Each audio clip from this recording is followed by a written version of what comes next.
Men over 60, let me ask you something. What if the real reason your body isn't responding the way it used to has almost nothing to do with age itself, and almost everything to do with a single number your doctor could check in about 5 minutes? A number most men never think to ask about. Not a pill, not a supplement, not some hidden trick you've never heard of. Something measurable, something real, something your own bloodstream is quietly telling you about right now.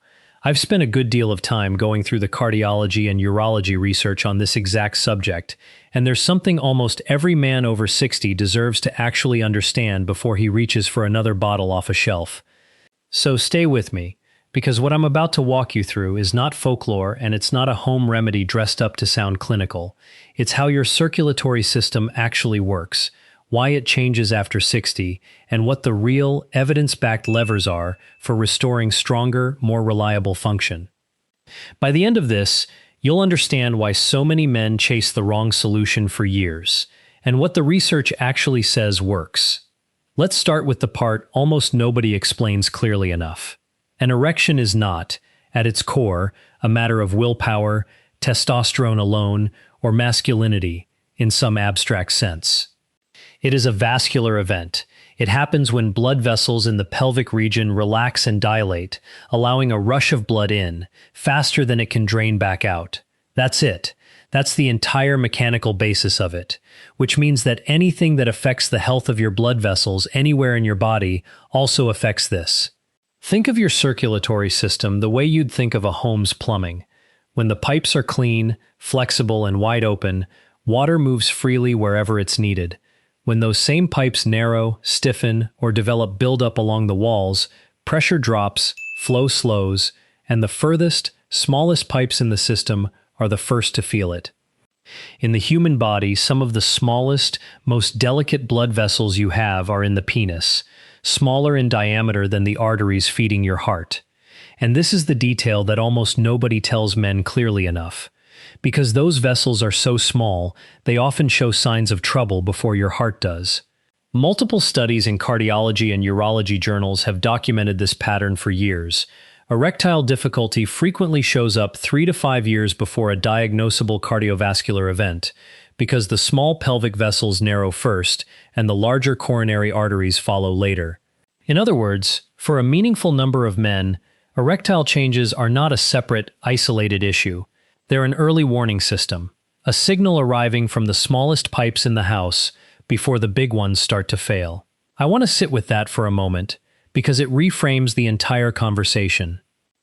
This isn't primarily about performance, it's about circulation, and circulation is a whole body story. So the real question isn't, how do I force an erection to happen? The real question is, what is actually narrowing my vessels, and what genuinely reopens them? Let's go through what the research says is narrowing them first, because you can't fix a problem you haven't accurately diagnosed. Smoking is one of the most well-documented offenders, since nicotine and the chemicals in cigarette smoke directly damage the lining of blood vessels, called the endothelium, reducing its ability to relax and dilate. Elevated blood sugar and diabetes are enormous contributors too. Sustained high glucose levels quietly damage small vessels throughout the body, the pelvic vessels very much included. High blood pressure, over years, thickens and stiffens arterial walls, reducing their elasticity. Elevated LDL cholesterol contributes to the buildup of plaque along vessel walls, the same buildup responsible for heart disease. Obesity, particularly abdominal fat, is linked to chronic low-grade inflammation that damages the endothelium and disrupts hormone regulation. Sleep apnea, extremely common and frequently undiagnosed in men over 60, repeatedly drops oxygen levels during the night, straining the cardiovascular system and lowering testosterone production. Chronic stress keeps cortisol elevated, and cortisol and testosterone exist in an inverse relationship, so when one stays high, the other tends to fall. And certain medications, particularly some blood pressure drugs and antidepressants, can have side effects that affect this system as well, which is exactly why a conversation with your doctor about your specific prescriptions matters far more than any bottle on a shelf. None of this is meant to alarm you. It's meant to hand you the actual map, because once you know what's narrowing the pipes, you know precisely what reopens them, and this is where the encouraging part of the research begins. Let's talk about what actually works, starting with something that connects directly back to that word you may have expected in a very different context: olive oil. Not massaged onto skin, not applied to some mythical pressure point, but eaten as part of an overall dietary pattern researchers have studied for decades: the Mediterranean diet, built around olive oil as its primary fat source, alongside vegetables, fish, legumes, and whole grains. In a well-known clinical trial published in JAMA, researchers followed obese men with metabolic syndrome, a cluster of conditions including high blood pressure, elevated blood sugar, and abdominal obesity, all of which damage vascular function. Over 2 years, the men who adopted a Mediterranean-style diet rich in olive oil, along with increased physical activity and modest weight loss, showed measurably improved erectile function scores compared to men who received only general health advice. The mechanism lines up exactly with what we just discussed. Olive oil is rich in monounsaturated fats and polyphenols that support the health of the endothelium, the very lining that needs to relax properly for blood vessels to dilate. This single dietary shift doesn't work like a switch flipping overnight, but it works by actually addressing the underlying vascular chemistry, rather than papering over it. The second lever, and one with genuinely strong evidence behind it, is exercise.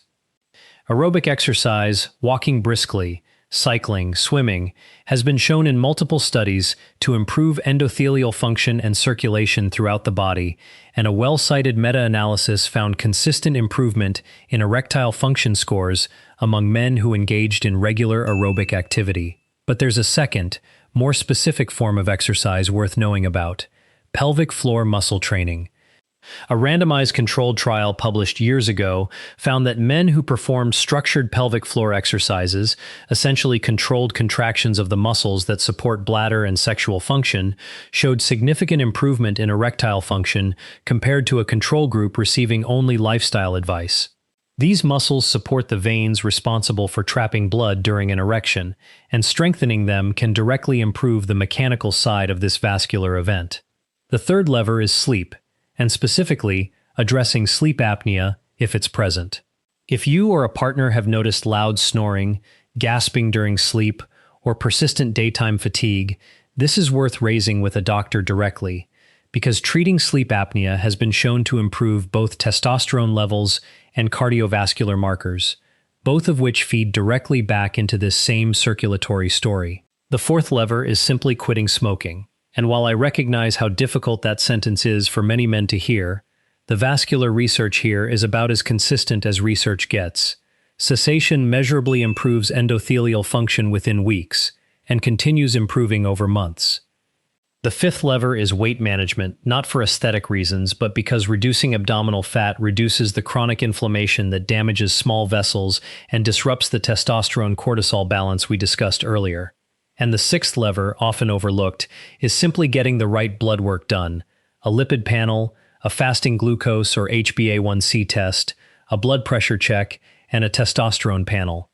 These 4 numbers, taken together, tell you and your doctor far more about what's actually happening in your circulatory system than any online remedy ever could, and they let you track real, measurable progress over time, rather than guessing. Now, what does a realistic timeline actually look like? Because I think honesty matters more here than excitement. In the first few weeks of combining these changes, walking regularly, cutting back on ultra-processed food, shifting toward a Mediterranean-style pattern with olive oil as a primary fat, cutting down on alcohol, and improving sleep, many men report subtle but real shifts: better morning energy, improved sleep quality, and sometimes more consistent morning erections, which many physicians consider an encouraging early sign that nighttime blood flow is improving. Around the 2 to 3 month mark, which is roughly how long it takes for meaningful shifts in blood vessel function and inflammation markers to show up in blood work, more noticeable changes tend to appear: steadier energy, improved stamina, and often, real improvement in erectile consistency and firmness. The 2-year data from the Mediterranean diet trial reminds us that the deepest, most durable changes take sustained time, and that's not a discouraging fact, it's simply an honest one. Vascular damage accumulates gradually over years, and vascular repair, while genuinely possible at any age, also unfolds gradually. What's genuinely exciting is that this isn't a story about forcing your body to do something unnatural. It's a story about removing the obstacles that have been quietly narrowing your circulation for years and letting your body's own restorative capacity do what it was always designed to do. And the benefits here reach well beyond the bedroom because remember, this is fundamentally a circulatory story. Men who address these 6 levers consistently often report improved energy, sharper concentration, better mood stability, and notably, a reduced long-term risk of the very cardiovascular events that erectile changes can quietly be warning you about years in advance. This is, in a very real sense, your body handing you an early, useful signal rather than a punishment. I want to be direct about one more thing, because it matters more than anything else in this video. If you're experiencing new or worsening erectile difficulty, particularly if it came on somewhat suddenly, please talk to a doctor rather than only trying to manage it yourself. Not because there's anything embarrassing about it, there genuinely isn't. Doctors see this constantly, but because of exactly what we discussed earlier, it can be one of the earliest available signals of cardiovascular disease, and catching that early is far more valuable than any home routine.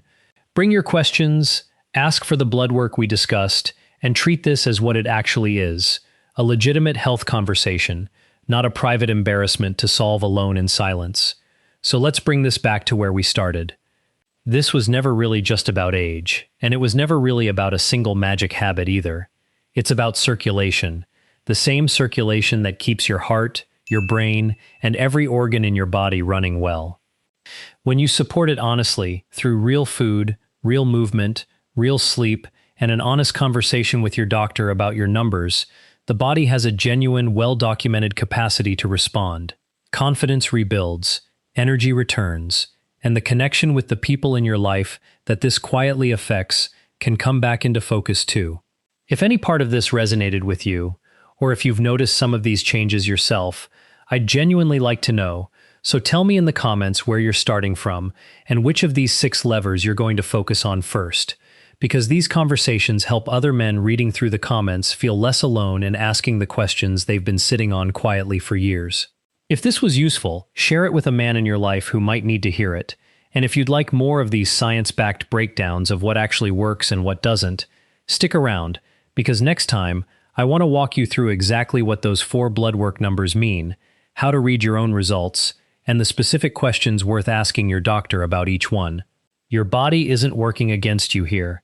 It's giving you real signals, and for the first time, you now know exactly what they mean and precisely what to do about them.